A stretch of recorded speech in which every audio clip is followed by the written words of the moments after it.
Now we'd like to welcome back in Congresswoman Claudia Tenney. Hopefully your audio and video are all queued up. That is live TV. Looks like we might have a little issue, but let's try it again.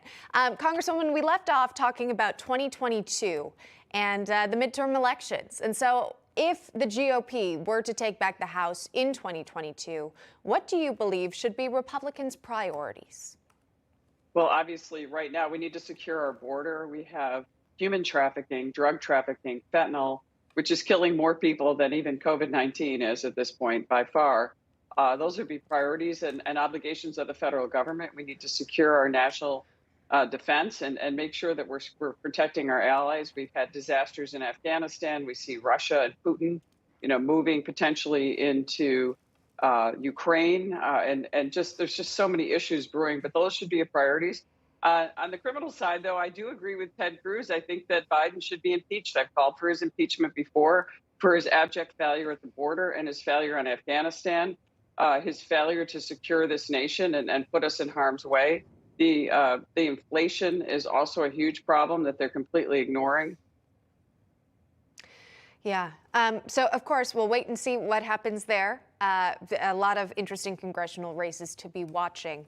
In the meantime, though, let's talk about what's happening in your home state, where we're learning that the Manhattan District Attorney is dropping charges against the state's former governor, Andrew Cuomo, when it comes to those nursing home deaths, the scandal that surrounded it as well. Your thoughts on that decision? Yeah, this is a terrible decision. Andrew Cuomo is clearly guilty. He violated U.S. code.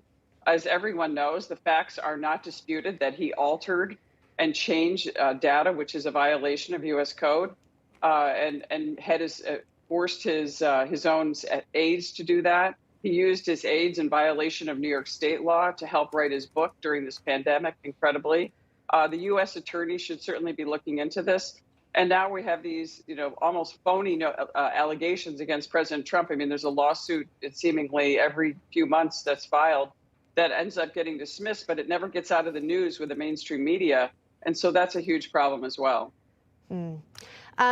As we look and keep it hyper-local as well in New York, there are questions about what might happen to some of the New York students, what their schooling could look like. New York City Mayor Eric Adams promises to keep the schools open. What would you like to see for students in the Empire State?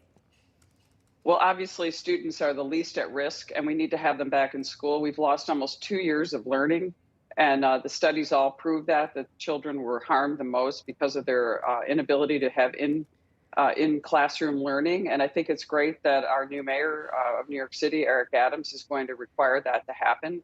They're going to have testing and other safety precautions, but really, at this point, the Omicron variant has proved to be very contagious, but not as deadly as prior variants, so that children seem to recover very quickly. Even adults are recovering quickly from it. So I'm glad to see that he's putting children back in school where they need to be, because we're way behind. They need to catch up after 2 years of in-classroom learning. Yeah, virtual learning. It's just not the same for these kids. Congresswoman Claudia Tenney, thanks so much for joining us. Glad we were able to connect. Hey, I'm Rob Finnerty. Thanks for watching. If you enjoyed this video, please join the conversation in the comments below. Don't forget to subscribe, too. Hit the bell icon to be alerted to breaking news. And remember, there's a whole lot more on Newsmax TV, America's fastest growing cable news network.